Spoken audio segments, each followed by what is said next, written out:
Renungan Harian Keluarga GMI Sabda Kehidupan, Selasa 12 Maret 2024.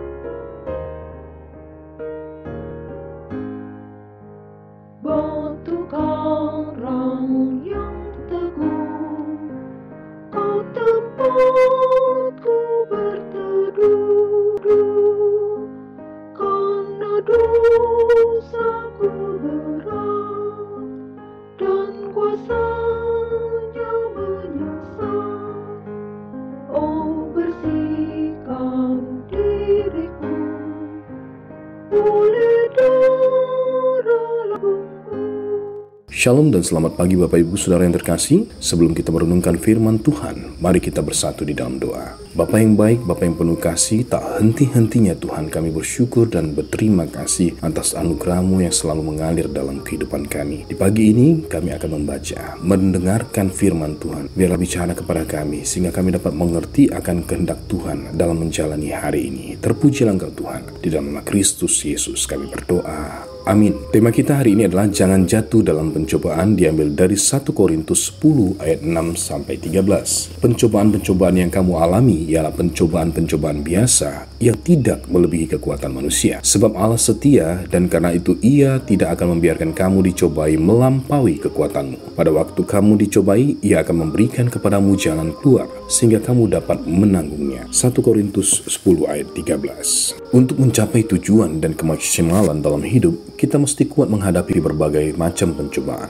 Israel sebagai peringatan bagi kita ketika Musa memimpin mereka keluar dari Mesir untuk dibawa menuju tanah Kanaan yang berlimpah susu dan madunya, banyak dari antara mereka yang tidak sampai karena tidak kuat menghadapi pencobaan. Seperti yang dinyatakan 1 Korintus 10 ayat 6a, semuanya ini telah terjadi sebagai contoh bagi kita untuk memperingatkan kita. Mereka jatuh dalam pencobaan demi pencobaan. Ada yang menginginkan hal-hal yang jahat ayat 6b, ada yang menjadi penyembah berhala ayat 7, ada yang melakukan percabulan ayat 8, ada yang mencobai Tuhan ayat 9, dan ada yang bersungut-sungut ayat 10. Mereka yang jatuh dalam pencobaan-pencobaan itu tewas dan tidak sampai di Kanaan. Demikian juga hal yang bisa terjadi pada hidup kita ketika kita jatuh dalam berbagai pencobaan.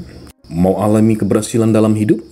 Coba hayati pesan 1 Korintus 10 ayat 12 ini. Sebab itu siapa yang menyangka bahwa ia teguh berdiri, hati-hatilah supaya ia jatuh. Berhati-hatilah supaya jangan jatuh dalam pencobaan. Hati-hati supaya jangan berbuat jahat. Hati-hati supaya jangan menjadi penyembah berhala. Hati-hati supaya jangan melakukan percabulan. Hati-hati supaya jangan mencobai Tuhan. Hati-hati jangan jatuh pada kebiasaan bersungut-sungut. Mengapa? Karena pencobaan-pencobaan yang kita alami ialah pencobaan-pencobaan biasa yang tidak melebihi kekuatan manusia. Sebab Allah setia dan karena itu Ia tidak akan membiarkan kita dicobai melampaui kekuatan kita. Pada waktu kita dicobai, Ia akan memberikan kepada kita jalan keluar sehingga kita dapat menanggungnya. Bagaimana supaya jangan jatuh? 1 Korintus 10 ayat 14 pesankan begini. Karena itu saudara-saudaraku yang kekasih, jauhilah penyembahan-penyembahan berhala. Hati-hati berhala modern saat ini, berhala yang bisa menggeser prioritas kepada Allah dan firman-Nya. Banyak pencobaan yang membuat kita tidak lagi menurut firman dan kehendak Allah. Belajar dari Yesus yang ketika ia dicobai di padang gurun, ia dengan tegas mengatakan kepada iblis, "Enyalah iblis, sebab ada tertulis, engkau harus menyembah Tuhan Allahmu dan hanya kepada Dia sajalah engkau berbakti." Matius 4 ayat 10. Kuatlah menyembah Allah, jauhi penyembahan berhala, atasi pencobaan dan alami kemenangan. Amin. Ditulis oleh Pendeta Roy Jabarli Sitorus GMI Efrata Palembang. Topik doa kita hari ini yang pertama adalah berdoa agar kita tetap kuat dan tidak jatuh dalam pencobaan iblis. Kedua, Gereja Metodis Indonesia, pimpinan GMI wilayah 1, 2, dan pengembangan para pemimpin distrik dan seluruh hamba Tuhan GMI. Ketiga, pelayanan misi di GMI wilayah 2, terkhusus di Bangka Belitung, Kalimantan, Sulawesi, Papua, Jambi, dan Citramaja. Terkhusus para hamba Tuhan di pos pelayanan misi GMI dan para misionaris yang sedang melayani di GMI. Keempat, program Badan Keanggotaan dan Evangelisasi GMI wilayah 2, pelaksanaan konferensi misi di bulan Mei 2024. Tuhan Yesus memberkati. Amin.